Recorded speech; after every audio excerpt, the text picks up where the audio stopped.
Baucer buku Guru Madani. Maklumat disampaikan oleh by Cikgu Madia. Jangan lupa tekan like, share dan follow. Baucer buku untuk Guru Madani. Bagaimanakah cara untuk mendapatkannya?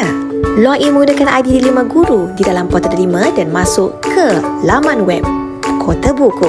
Tekan butang yang ditunjukkan, pergi ke dashboard. Di ruangan dashboard ini, guru-guru boleh membuat semakan sama ada menerima baucer buku mahupun tidak. Mari kita lihat.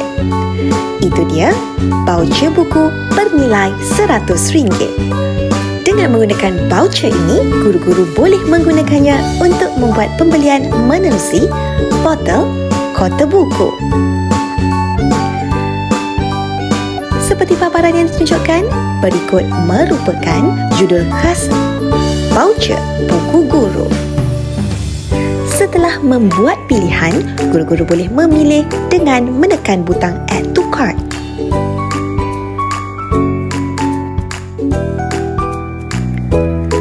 Setelah berpuas hati, bolehlah menekan butang Checkout.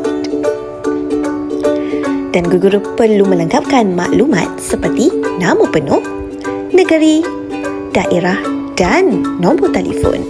Kemudian, tulis alamat dengan lengkap untuk penghantaran. Tunggu untuk maklumat diproses.